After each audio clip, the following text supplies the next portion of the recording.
Whenever you start a new campaign, I recommend checking the correspondence. Here I learned the enemy has 12,800 soldiers and 1,900 veterans, which means they can probably scale their forces to match whatever I send at them, at least for the time being.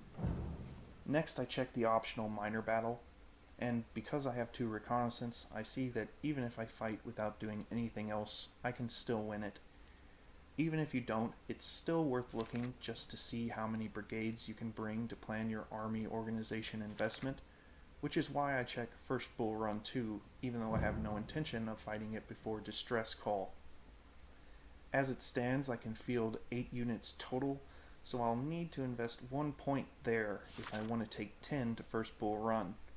For now, money is a more pressing matter.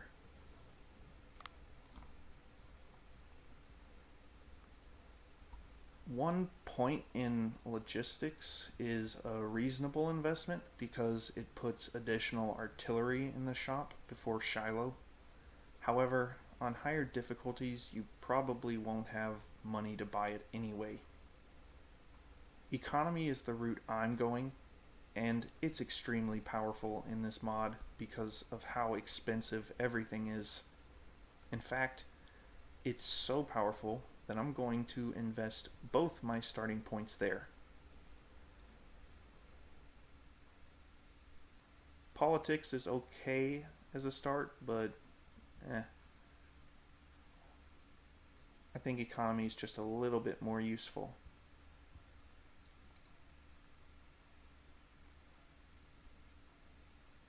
Let's do a quick before and after snapshot of some of those prices. On higher difficulties, most of these officers are double the price.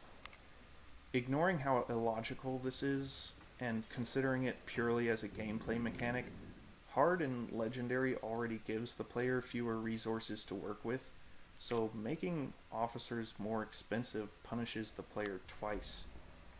In my opinion, it's a bad system because you end up playing with terrible weapons and officers simply because the game doesn't give you any other choice. Fortunately, boosting, scaling, and normal is something the mod lets you do if you prefer the freedom it offers over the challenge of being broke.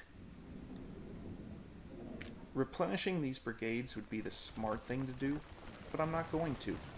The first house rule of this campaign is that I may not replenish any unit ever. The idea Civil War regiments could replenish their losses willy-nilly whenever they felt like it is pure fantasy, and I won't be doing it. However, I will field additional infantry to help relieve my precious veterans.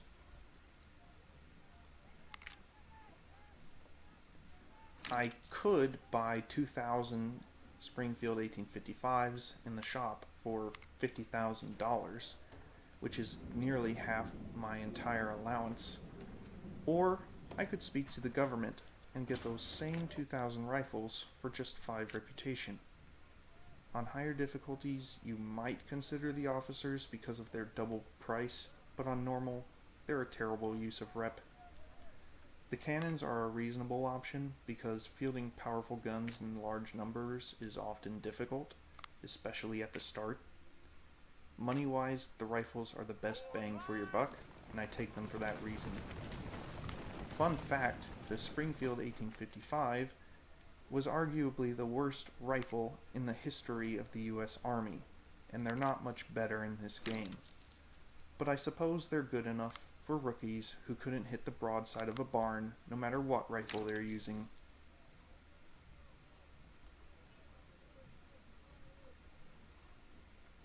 It seems the 1st Division has a musketry specialization by default. You can change this in the config files should you wish. Next, I need to decide what perk to give myself. Most players pick accuracy, especially on higher difficulties, but I'm going to pick charge. This is a difficult perk to justify because of how micro-intensive it is. Compared to the always active alternate boosts to accuracy or speed, it takes a lot of skill to make this perk good, even if it's fun. But I've been wondering what a Union melee army would look like. How will breaking stereotype change the game? I guess we'll see. Unfortunately, the accuracy perks on my first division mesh poorly, but I'm going to press forward with them anyway. They can at least countercharge if the enemy comes too close. I also give Walton the tier 2 maneuver perk so he can retreat faster when the need arises, and also reload slightly faster to mesh with the accuracy focus. That's the army. Next video, I'll fight Distress Call.